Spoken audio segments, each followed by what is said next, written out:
Apakah yang dimaksudkan dengan nafkah menurut syarak? Dan siapakah yang dipertanggungjawabkan untuk nak menunaikan nafkah seperti mana yang telah ditetapkan? Silakan saya bersama Datuk.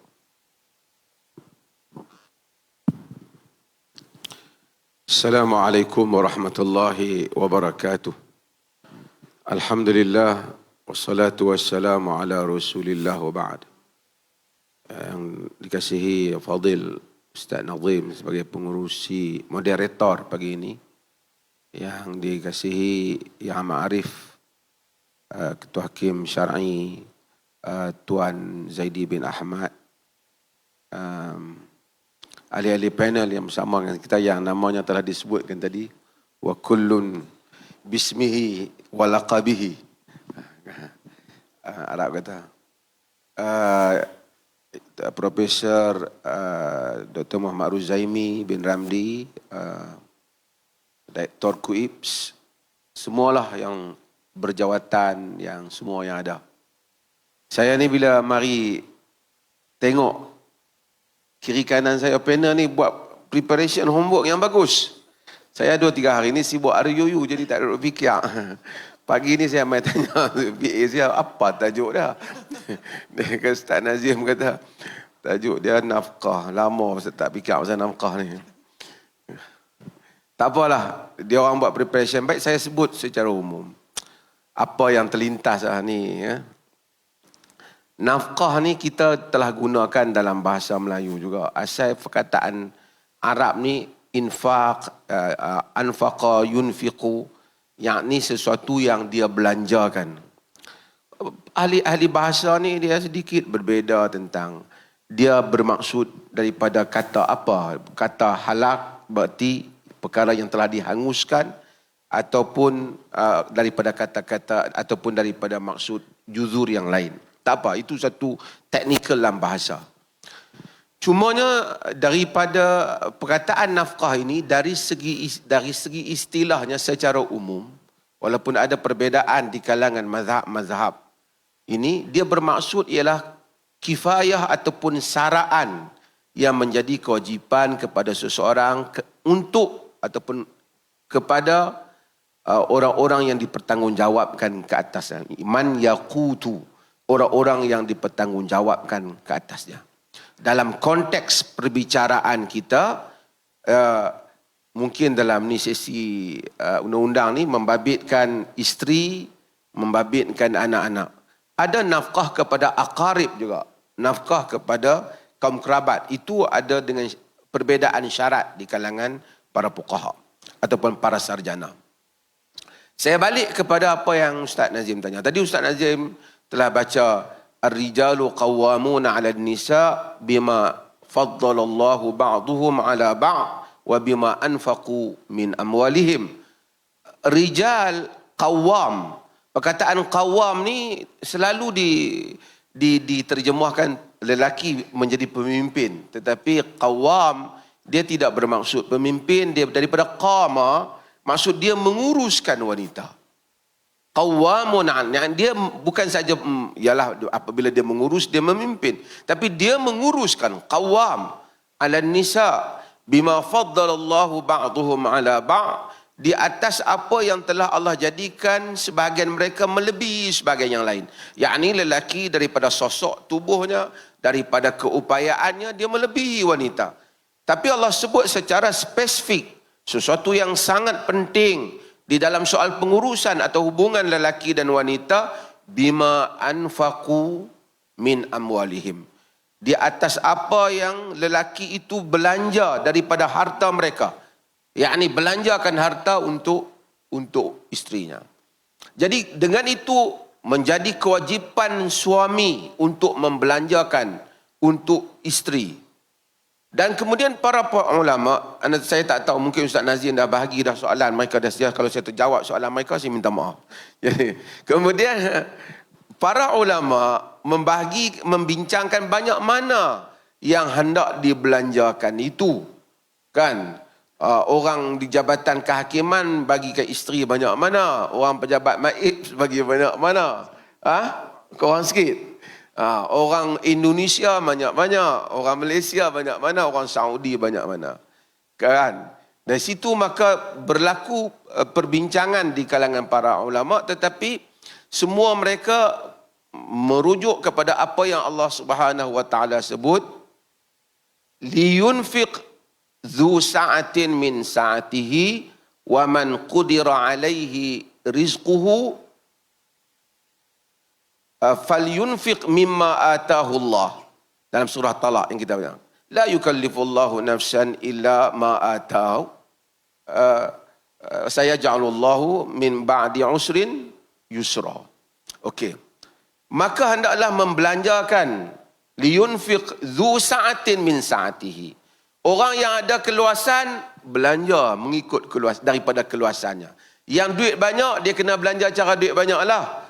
Iaitu isteri yang suaminya pendapatan 50,000 tak samalah isteri pendapatan yang 5,000. Wa man qudira alaihi rizquhu falyunfiq mimma atahu Allah. Sesiapa yang Allah jadikan rezekinya terhad, maka dia belanjalah dengan banyak yang Allah bagi pada kita. La yukallifullahu nafsan illa ma atahu, dan Allah Taala tak illa ma ataha, Allah Taala tak membebankan satu diri, satu jiwa melainkan dengan kadar yang apa Allah bagi pada dia. Okey, ini secara umum. Maksudnya belanja banyak mana berdasarkan kepada tadi Dr. Akram sebut, iaitu uruf. Iaitu ini disebut dalam semua fuqaha menyebut, iaitu uruf merujuk kepada keadaan hal diri suami itu dan juga keadaan negeri yang dia tinggal. Kalau dia duduk di Malaysia, orang Malaysia semuanya isteri dia macam mana? Macam itulah dia kena. Dia ada bab yang seperti ini banyak di dalam masalah munakahat. Seperti mahar pun ada mahar mithil, iaitu mahar diukur. Orang Malaysia macam mana? Tak sama mahar orang Malaysia, mahar orang Saudi. Kalau berlaku perselisihan tentang mahar, umpamanya nak rujuk macam mana? Isteri kata banyak ni, suami kata banyak ni, dia panggil mahar mithil. Tengok mahar orang sepertinya di negerinya, latar seperti itu berapa. Demikian juga nafkah, isteri tuntut 4,000. Tiba-tiba suami tak boleh kata, binu, isteri kawan aku tu, suami dia bagi 500 ya sebulan. Dia tak boleh. Dia hendaklah melihat kepada kedudukan diri dia, di mana dia berada, dan status dia. Falyunfiq liyunfiq zu sa'atin min sa'atihi wa man qudira alaihi rizquhu falyunfiq mimma atahu Allah. Okay. Settle. Apakah yang menjadi kunci kepada mahar, kepada apa? Nafkah tadi. Para fuqaha khususnya di dalam mazhab Hanafi ni, mereka buat study ni lagi ni, ini cerita lama mengaji dulu ni. Menyebut kuncinya ialah al-aqdus sahih dan al-ihtibas. Dia panggil. Al-aqdus sahih ialah akad yang sahih, maksudnya akad fasik. Kerana akad sahih akan menyebabkan ada kesan pada akad. Asarul akad, ada kesan. Bila akad dia ada kesan pada akad. Akad yang tak ada kesan tak boleh. Akad dalam kahwin, dalam filem tak jadi. Akad yang fasid, akad yang ada kesan, yang sahih. Dan ihtibas, maksudnya wanita itu sudah tidak boleh lagi bertindak melainkan sebagai isteri. Maksudnya apa? Dia mesti serah. Suami dia nak menyetubuhinya, dia kena serah diri untuk suaminya menyetubuhinya. Suaminya nak berpindah, dia mesti pindah bersama dengan suaminya. Tiba-tiba dia kata, saya tak mau, saya nak duduk rumah ayah saya juga, saya tak mau keluar pada rumah. Gugur, dia tak wajib nafkah itu kerana dia tidak mengikut suaminya. Melainkan ada perjanjian yang awal. Memang dah janji dah, kalau menikah pun saya tak mau keluar. Kalau ada lah orang janji macam tu. Tapi asalnya dia mesti ikut suami dia. Kalau suami dia kata kita nak pergi bertugas di Perlis, dia duduk di Selangor umpamanya, dia tak mau ikut, dan gugur dia punya nafkah dia. Kerana dia tidak menyerahkan diri kepada suami. Dan para fuqaha bincang lagi banyak perkara-perkara yang menunjukkan unsur ini. Seperti kalau sekiranya kahwin-kahwin tu suami dia tak boleh sentuh dia daripada awal kerana dia memang sakit. Daripada awal dia kahwin. tak boleh menggaulinya, juga dia tidak ada kewajipan nafkah. Dan ini adalah perkara yang berkaitan dengan nafkah. Okey, last. Gambaran tasawur yang perlu kita bagi. Bila sebut nafkah ni, ia bukan satu kebanggaan suami kepada isteri. Maksudnya, hang tu kalau aku tak pergi makan, tak makan lah. Dia tak boleh. Kerana nafkah itu, suami kalau tak beri, menjadi dosa kepada dia. Dan isteri tak perlu, apabila suami bagi nafkah, halalkan ya nafkah ini. Tak perlu.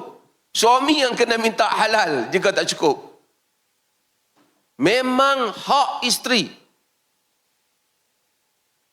Dan ini adalah suatu perkara yang sangat mustahak untuk tuan-tuan dan orang yang menonton ni letak di dalam peta pemikiran berhubung dengan sistem yang Tuhan letakkan di dalam alam ini ataupun di dalam kerangka urusan ataupun muamalah munakahah di dalam agama.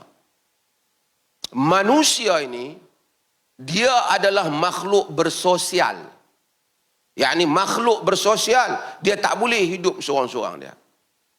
Untuk membolehkan manusia berkelangsungan, dia kena berkahwin. Berkahwin itu adalah titah perintah Allah. Untuk berkahwin, dia ada kesan kepada perkahwinan. Maksud dia akan ada isteri. Isteri itu kena duduk dengan suami, kemudian nanti dia akan mengandung. Kemudian suami nak menggauli dia. Ini semua ada kesan. Untuk kesan itu, agama mengaturkan hukum. Selain daripada akad, isu mahar, isu yang sangat fundamental bagi membolehkan kelangsungan arahan Tuhan, iaitu memakmurkan bumi. Khalifatan fil ard. Menjadi khalifah di atas bumi itu ialah isu nafkah. Isu ni dia panggil isu root issue. Isu juzur. Karena kalau tidak ada sistem nafkah, tidak ada kelangsungan kepada sistem kehidupan manusia secara keseluruhan.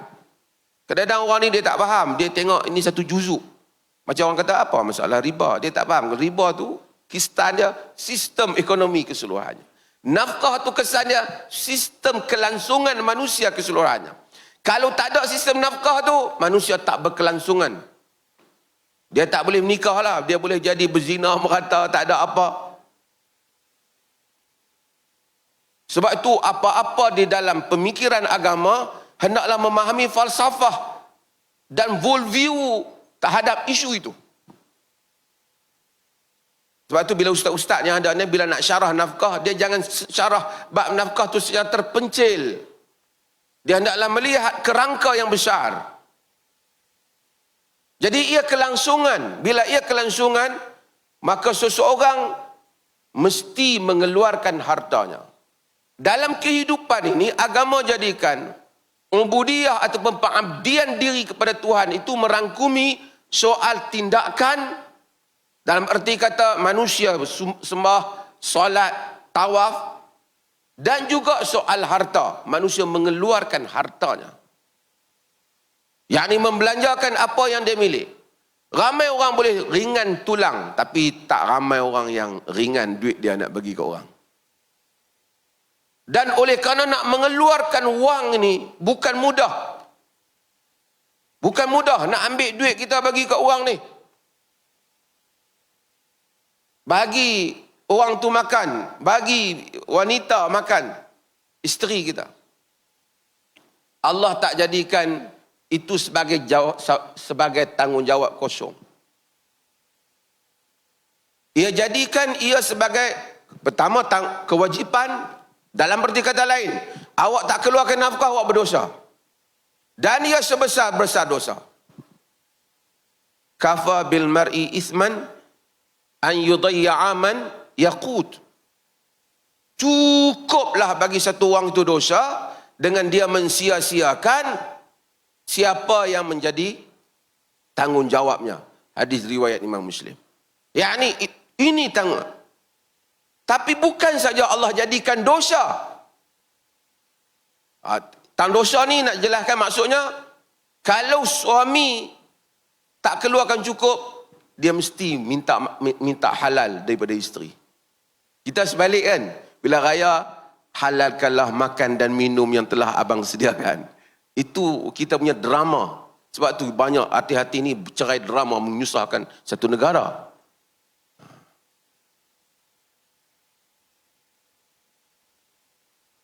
Konsep yang salah, sama salah.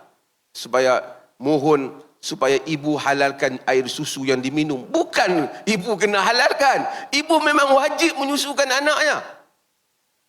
Salah tu. Bukan saya kata soal kesopanan, kesantunan, itu okey. Tapi bukan soal halal dan halal. Minta ayah halalkan segala apa yang ayah beri makan pada saya sejak kecil. Mana ayah ayah lah kena minta maaf kalau tak cukup. Kerana kewajipan asalnya pada ayah dia.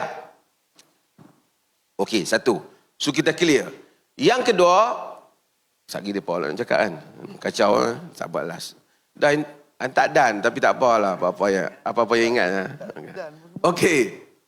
Kedua, Allah jadikan belanja kepada anak isteri ni merupakan perkara infak, belanja yang paling besar sekali pahalanya dalam senarai perbelanjaan. Belanja buat tabung, buat masjid, apa lagi? Belanja bagi kat orang miskin. Semua itu tak boleh mengatasi dengan duit yang kita bagi makan pada isteri kita. Tak boleh mengatasi. Afdalu dinarin yunfiquhu rajul dinarun anfaqahu ala iyalihi, kata Nabi. Sebaik-baik duit yang seorang lelaki belanjakan ialah duit yang dia belanjakan untuk keluarga dia. The best. Buat masjid tak sama dengan bagi RM100 anak isteri kita makan hari ini. Itu pak kata Syekhul Islam Ibn Taymiyah rahimahullah, ini adalah pembelanjaan yang azim. Setengah orang dia kata aku ni tak banyak buat fisabilillah. Dia lupa. Tu yang dia belanja tu anak isteri tu fisabilillah. In kana hadha in kharaja hadha fi saghirihi fakana fisabilillah kan. Fi sigarihi li saghirihi fakana sabil. Li waladihi saghir fakana fisabilillah, Tabarani kan. Dia kata in kana hadha fisabilillah. Orang kata pada ni kalaulah badan yang hebat tu dia keluar pada jalan Allah. Nabi kata kalau sekiranya dia ni keluar untuk mencari rezeki untuk anak dia fisabilillah kan. Okey. Dengan itu maka tasawur rumun tentang yang dikatakan nafkah ni iaitu kewajipan ibadah dan ia adalah sistem kepada kehidupan manusia. Terima kasih.